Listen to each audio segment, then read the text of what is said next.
Assalomu alaykum, kanalimni kuzatuvchilari. Kanalimga xush kelibsiz. Bugun ham ajoyib reglamenli ko'ylakni bichilishini, tikilishini o'rganamiz. Yelka kengligimni 2 ga bo'ldim va 1 sm chok haqi bilan 21 ni belgiladim. Yelkani qiyaligi 3, bo'yni o'yindining kengligi 9 va chuqurligi 12. Kichkinagina oldi o'yindiga ega bo'lgan ko'ylak.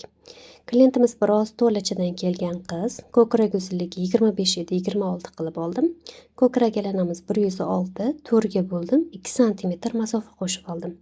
O'lchayotganda bemalol va bodna qilib o'lchaganman, chunki namoz uchun ham kiymoqchi bu ko'ylakni. Harakatlanganda bemalol harakatlanish uchun. Kengroq qilib o'lchangan. Endi proymani topish uchun yelka kengligimizni 2 ga bo'ldim va 2 sm masofa qo'shib, mana proymani chuqurligini belgilab oldim. Oddiy asos andaza bichyapmiz. Andazamiz uzunligini 50 sm qilib oldim. Mana bu joy necha santimetr bo'lgan bo'lsa, 50 sm uzunlikka belgi qo'ygan joyingiz ham shuncha kenglikda qilib olsangiz bo'ladi. Chunki keyinroq etagini materialni ustiga bostirib bichayotganda kengaytirib olamiz. Mana bu joydan to'g'ri chiziq tortib oldim va orqa tarafni bichishni boshlayman. Xuddi avvalgi o'lchamlarimiz. Kenglik 21, bo'yin o'yindining kengligi 9, chuqurlik faqat 3. Bu orqa taraf bo'lganligi uchun biroz sayozroq. Yelkani qiyaligi 3 sm. Chizib oldik. Ko'krak uzunligi 26. Kenglik ham xuddi oldidagidek 29 sm. Xuddi hozirgi andazamiz, faqat bo'yin o'yindisida farq bor xolos. Proymamizni ham mana bunday qilib 23 sm ni chizig'imga tekkizib o'lchab oldim va chizib oldim. Pastki qismining kengligi ham 29, andazamizning uzunligi 50 sm uzunlikda. Endi mana shu joyda diqqat bilan kuzatib turing. Mana bu proymamizning eng yarmoy bo'lgan joylarini belgilab oldim. Mana shu joyga santimetrimizni qo'yib, yo'nalish qaysi tomonga bo'lsa, xuddi o'shanday qilib chizib olamiz. Mana shu yarmoy bo'lgan joyga santimetrimizni qo'yib olamiz. Xohlasangiz lineykadan foydalanishingiz ham mumkin. Chizish osonroq bo'ladi. Endi chizgan chiziqlarimiz bo'ylab kesib chiqamiz. Kesishdan avval mana bu joylarga обязательно belgi qo'yib olishingiz kerak. Mana bu joy yelka qismimiz, mana bu joy oldi, yelka qismimiz orqa deb yozib qo'yamiz. Bu zakazimni bichishda mana bu qog'ozdan foydalandim. Juda ham to'n kesidan sotib olgan ekanman. Biri ham aylanib kesishga xalaqit berdi. Bichayotganda ham qiynaldim. Shuning uchun mana zaryadnik, kubik, naushnik, lineyka hammasidan foydalanib qog'ozlarimni bostirib kesib ko'rsatishga to'g'ri keldi. Mana bu choklarimiz bo'ylab ham, chiziqlarimiz bo'ylab ham kesib olamiz qizlar. Bu orqa tarafdan ko'rinishi. Orqa oldi deb yozib qo'yilgan. Endi yeng bichib olamiz. Qog'ozimizni 2 ga bukladim. Buklovimning kengligi proyma necha santimetr bo'lsa, o'shancha bo'lishi kerak. Buklangan tarafdan 3 sm ni belgilab, mana bu chiziqning uzunligi ham 23 bo'ldi qizlar. Mana shu joyda qarang, tom balandligi haqida so'raysiz ko'pchiligingiz.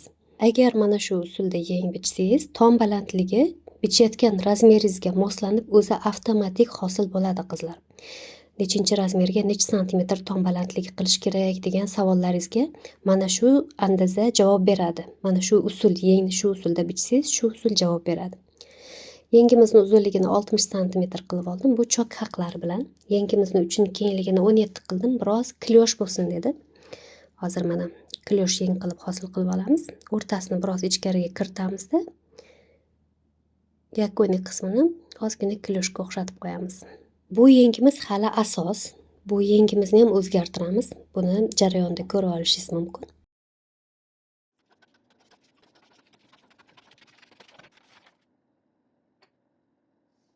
Mana bu yengimizni oldi tarafi. Ozgina kesib olamiz. Bu tomonga ham oldi va orqasi deb yozib qo'yamiz.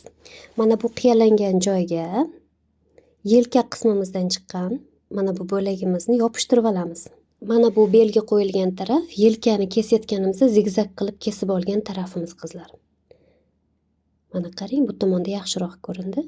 Yengimizni oldi tarafiga oldi yelka, orqa tarafiga orqa yelkani yopishtiramiz. Mijozimdan 3 metr mana bunday chiroyli shtabel material qabul qilganman. Material juda ham oddiy yupqasidan. Materialimni 2 ga buklab, ochiq tomonidan orqa tarafimni mana bunday qilib joylashtirib oldim.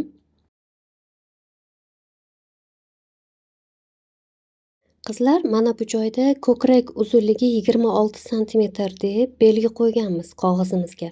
Mana shu joyga santimetrimizni 26 raqamini qo'yib olamizda, umumiy uzunligimizga 5-6 santimetr masofani qo'shib, buklov haqlari, chok haqlarini qo'shib belgilaymiz.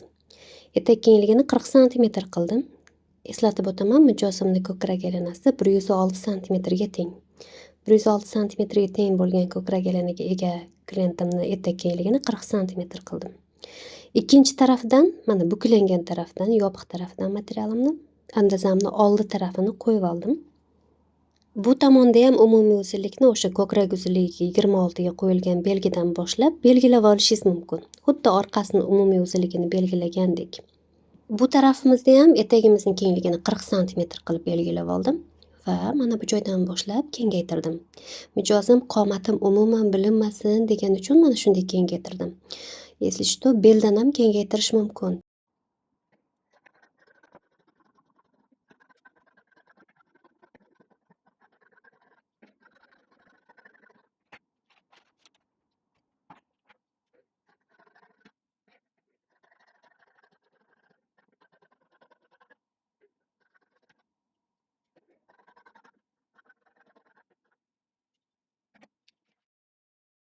Mana shu joyda ko'ylagimizning etagini osilish hisobini olib tashladim.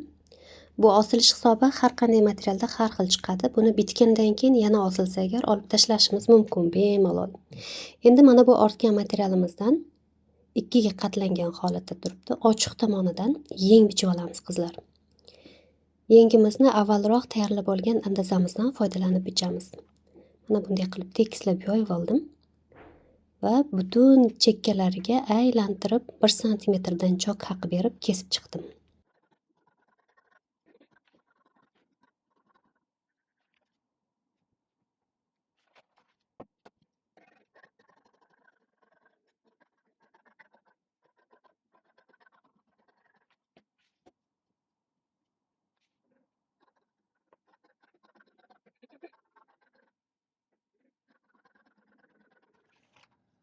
Mana yengimiz ham tayyor bo'ldi. Endi yengimizdan ham ortib qolgan materialimizdan lozim uchun olib qo'ydim. Menda umumiy hisobda 85 santimetr uzunlikdagi material qoldi. Materialni ostida, ya'ni yakuniy qismida ozgina ko'sti bor ekan. Mana bunday notekis joyi. Shu joyni tekislab chizib kesib tashladim. Shundan keyingi qolgan masofa 85 santimetrga tayyor bo'ldi. Menga umumiy hisobda 95 santimetrdagi lozim kerak. Demak, yuqori qismiga 10 santimetr qo'shib ekanmiz. Lozim juda ham oddiy. Mijozimga farqi yo'q ekan. Xishtakli bo'lsa ham mayli, shim fason bo'lsa ham mayli, faqat kengroq bo'lsin dedi. Shu sabab mana shunday qilib bo'lak qilib kesib olib qo'ydim. Avval asosiy bo'laklarimizni tikib olib, mana bu ortgan materialdan yuqori qismga 10 santimetr kenglikda qo'shib ovli yoki shim fasonda qilib bichib tikishimiz mumkin. Kanalimni doimiy kuzatuvchilarga yana bitta yangiligim bor. Bizda yana yangi onlayn kurs sotuvda. Boshlang'ich onlayn kursimizdan 27 ta dars bor yo'g'i 200 ming so'm evaziga sotuvga chiqdi. Kursdagi darslarni ro'yxati bilan mana bu joyda tanishib olishingiz mumkin. Agar sizga mana shunday bilimlar kerak bo'lsa, описаниеda qoldirilgan Telegram gruppamizga bog'lanib, men bilan muloqotga kirishishingiz mumkin. Qizlar, kursdagi ma'lumotlar bilan tanishib chiqing. Hozirgina bichilgan ko'ylagimizni tikilish jarayonini navbatdagi darslarimizda ko'rishingiz mumkin. Bizdan uzoqlashmang. O'zingizni ehtiyot qiling, Allohga omonat bo'ling. Mehnatimizni qadrlasangiz, layklaringiz bilan kanalimizni qo'llab-quvvatlang.